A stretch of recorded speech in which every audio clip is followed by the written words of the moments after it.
Hello, readers, and welcome back to Quarantine Literacy. I'm so excited that you're joining me this week to talk about disability.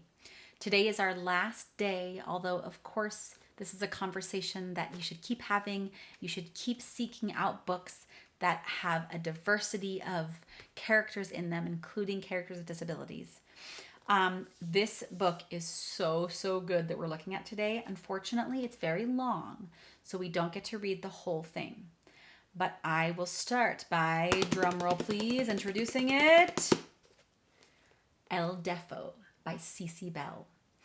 This is a comic book, you guys. So that means that it's written in this really cool way where it has squares of illustrations and captions that people are saying, and you move from left to right just like this.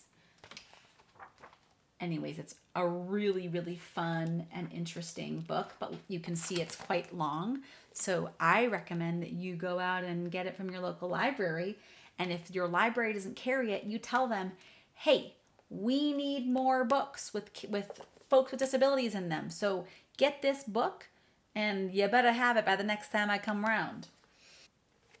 This book is written by Cece Bell, a woman who is herself deaf. And she is writing about her experience. She was not born deaf. She had an illness called meningitis that actually caused her to become deaf when she was 4 years old. So this book describes her experience with becoming deaf, experiencing that, coping with that, and learning how to get around the world and be successful in the world and have access to language and education while being deaf. And just like in the book that we read yesterday, do you remember we read about Zule, who was blind, and she needed to learn how to read Braille with her fingers, and she needed to learn how to use a cane to get around. Well, similarly, when you're deaf or hard of hearing, a lot of folks will use what are called hearing aids. And hearing aids can go into your ears, and they're like little pieces that sit in your ear that sort of make the sound around you amplified and louder so that you can hear it. You can also get what are called cochlear implants, and that goes actually into your skull, but it's up to your doctor and medical professionals to determine what makes the most sense based on your hearing needs. So, without further ado, El Deafo by Cece Bell. 1. I was a regular little kid. I played with my mom's stuff. I watched TV with my big brother, Ashley, and my big sister, Sarah. So here she is. She's drawing on the mirror with lipstick, and here she is hanging out with her siblings. I rode on the back of my father's bicycle. Whee! I found caterpillars with my friend Emma, and I sang, we all live in a yellow submarine, a yellow submarine, a yellow submarine. I remember we talked about how when you see a person with disability, sometimes the first thing that your brain does is think about all the things that are different between you and them. And in this case, she's pointing out a lot of things that I bet are similar between herself and maybe other kids around her. She sings, she rides on a bike, she plays with her mom's stuff, she watches television, she likes to collect worms. But then everything changed. A yellow submarine. She's starting to vomit there. Cece? George, do something, hurry! So she's getting very sick and her parents are really scared.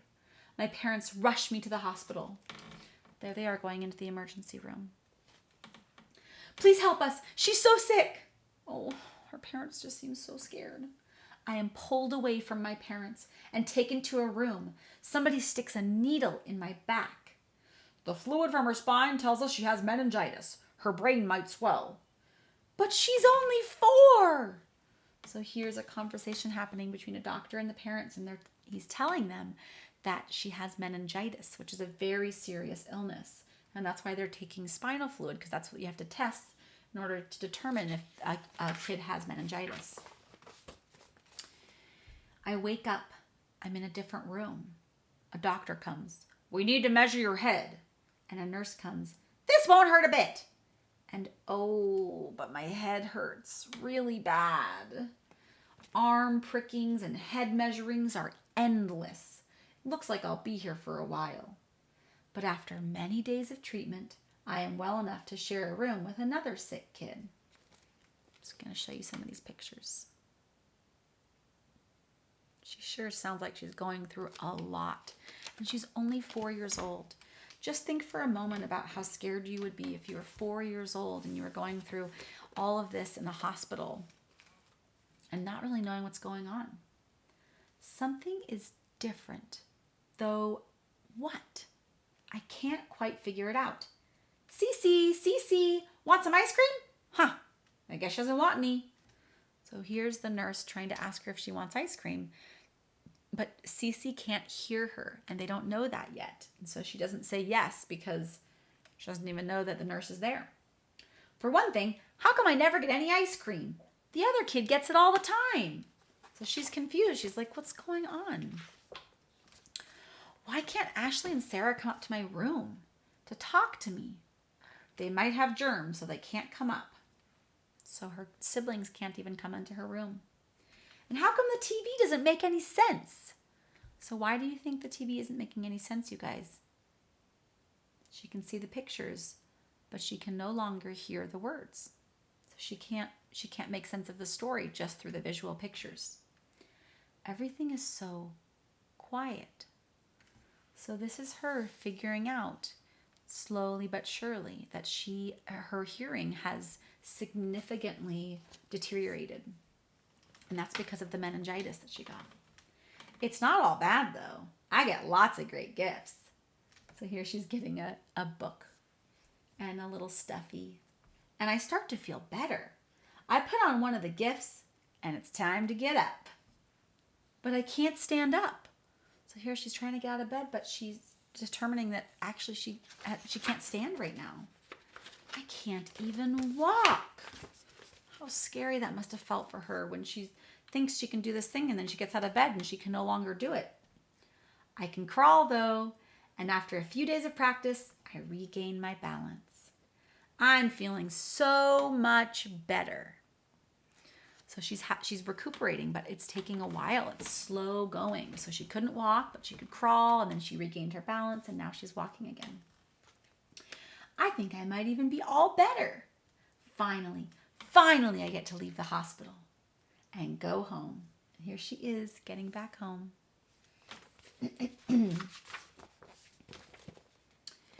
Miracle of miracles, my siblings are being nice to me.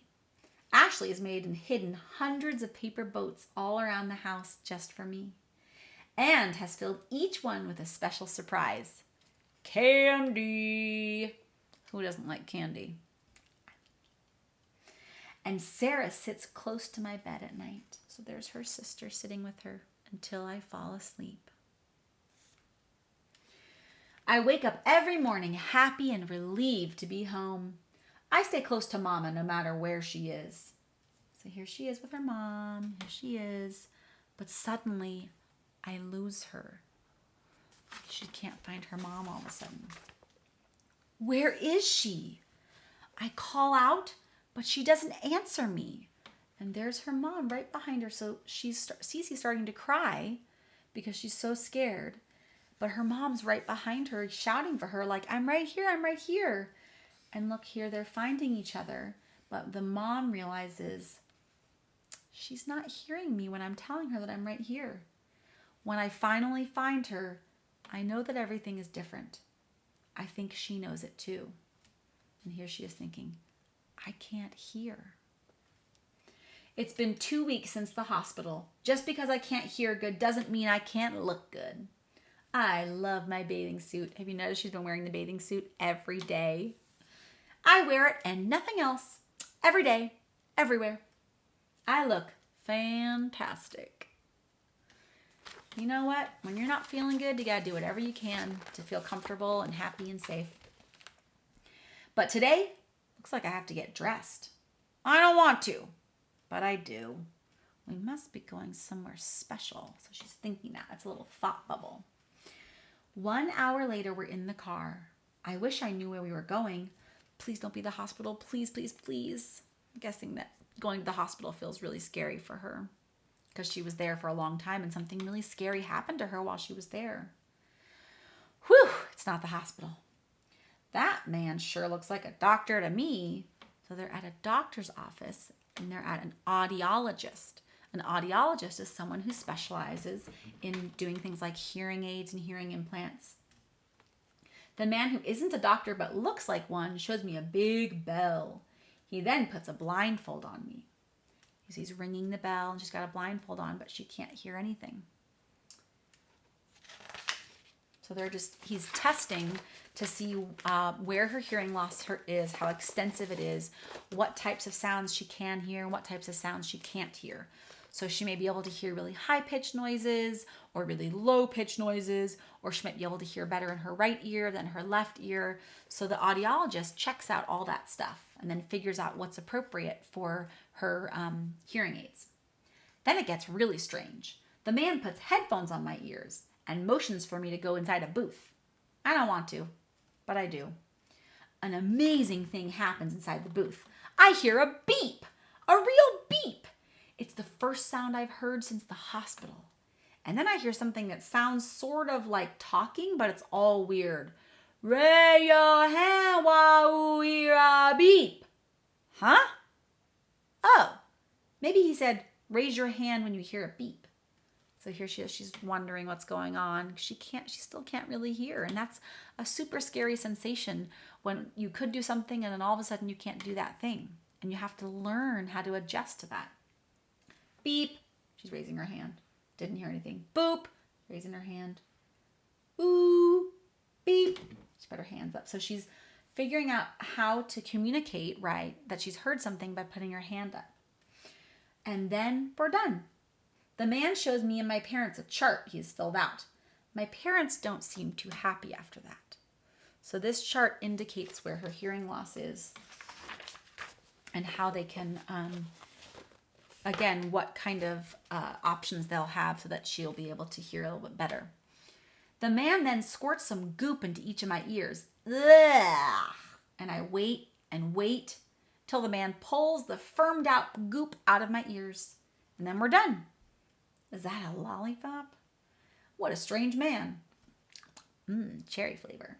So here she's just finishing up with the audiologist and he's put some goop in her ears. And that's because when you get hearing aids, they need to fit into your specific ear. And so he's put this goop in her ears that hardens and then it tells him the shape of her ear so that the hearing aid can be made to fit exactly her ear. 1 week later, again, so she knows they're going somewhere because her mom's making her put on some clothes instead of a bathing suit. Today the man shows me a little box with cords attached to it. He puts the little box in an ugly green pouch and then he puts the little pouch on me. He puts those funny looking ear globs, the ones he made last week, back into my ears. Then he pushes a button and adjusts a dial.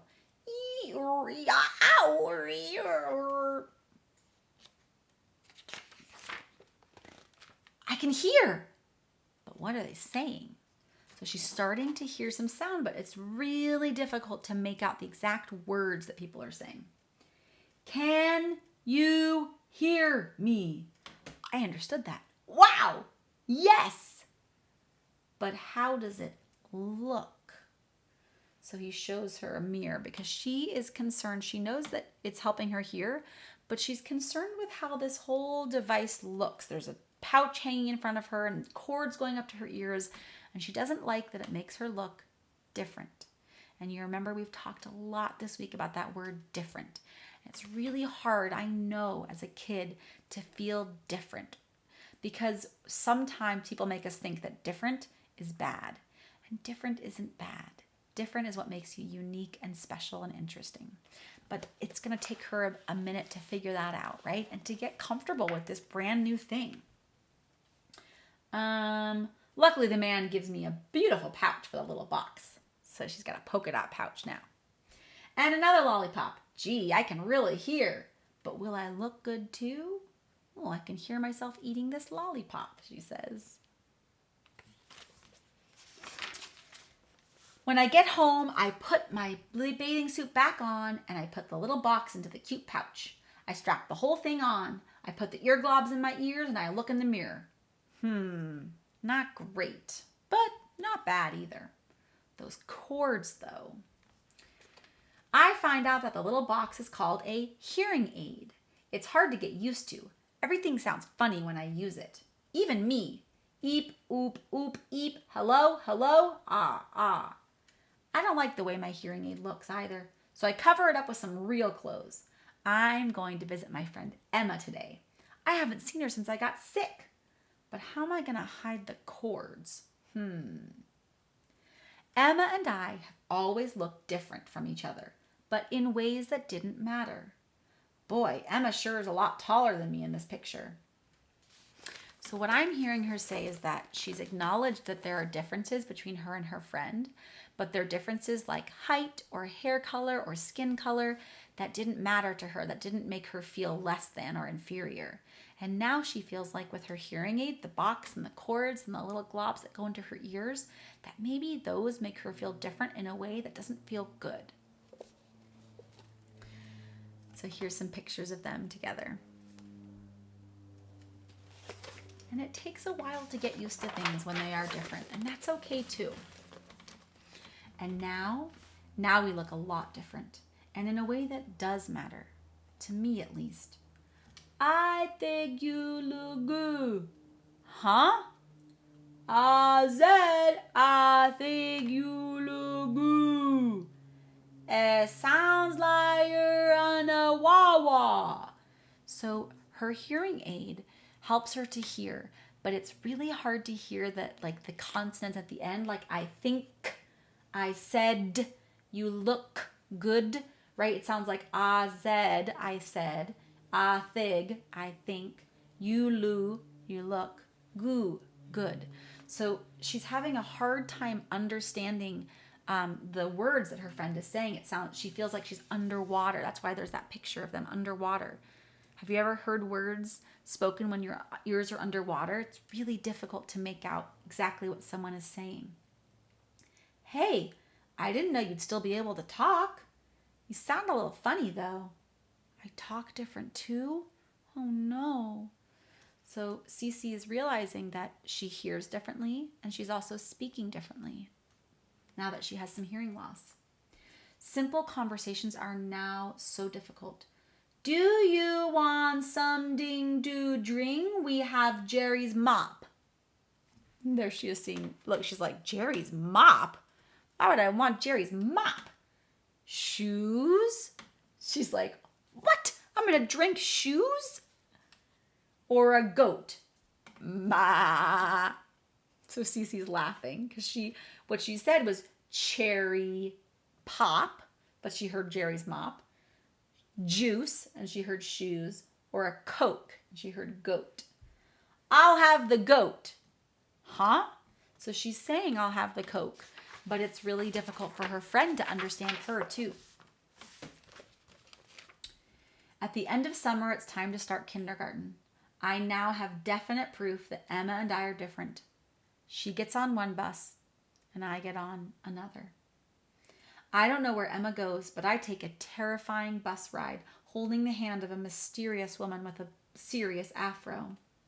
The bus stops in front of what I think is my new school. The woman from the bus leads me down a hallway. I just know everyone is looking at me, so she's feeling really different, and she's feeling really nervous being at school. We stop at a door. This must be my new classroom. I'm afraid to look up, but I do. She's got cords sticking out of her ears too. Hi, I'm Wendy. And look, everyone here is just like me. Now she's really focused on one thing, you guys, right? So they may not be just like her. They may not be the same height. They may not have the same skin color. They may not have the same hair color or eye color. What she means is that they also have hearing aids. They also have cords, and they also have a pouch on them. And that makes her feel much more comfortable and less different. The teacher is beautiful. We get to call her by her first name. Hello, I'm your teacher, Dorn. and she looks like Snow White. Soon I adored Dorn every bit as much as the 7 dwarfs adored the real Snow White. Dorn teaches us math and reading and writing, the basics. But Dorn also tries to teach us how to lip read. She says that lip reading is watching people's mouths move when they talk so we can understand them better. Sound from hearing aid plus visual cues from lips equals understanding. So Cece is beginning to understand that she needs more than just the hearing aid to be able to understand people. She also has to use visual cues from people's lips. And she also has to use context, which means thinking about what's around her, what's going on in that moment. For example, she knows that her friend is probably not offering her a goat in a glass. So she has to think, what sounds like goat, but is something that I drink? Oh, and I see it here, it's Coke, right? So she's learning that there's a lot of stuff that she's going to have to do in order to be able to hear and get through the world in that way. This gets tricky because so many words sound similar and people's lips look the same when they're saying them. Mop, mob, mom, bop, bob, pop, or palm. They all look the same with your lips. Vase or face. Sherry, cherry, or Jerry. Sue or zoo. Dorn explains how we're going to figure out what people might be saying. I see a bear. I see a pear. Bear and pear look the same coming out of a person's mouth, don't they? You can't just watch a person's lips. You have to be a detective and watch for other clues too. Here she is in her detective uniform and she says, I'm ready. And we will stop there. I think this is such a wonderful window into the experience of deafness and what it means to be hard of hearing and to be wearing a device that makes you feel and look different, and all of the different ways that you have to learn. You have to find all of these tools to help you navigate the hearing world. And I think it's really important to remember, again, and I've said this all week, that a lot of us walk through the world just assuming that people around us are just like us, that maybe they see the way we see or hear the way we hear, that they're able to walk the way that we walk, think the way that we think, learn the way that we learn. The truth is we're all different. Again, whether we have a disability or not, we all learn in different ways. We all move through the world in different ways. We all have strengths and we all have areas of weakness. And that's okay. That's what makes us unique and brilliant and beautiful. And that's what makes this world interesting. So my friends, I hope you've enjoyed this week talking about disability. I look forward to seeing you next week. Until then, bye.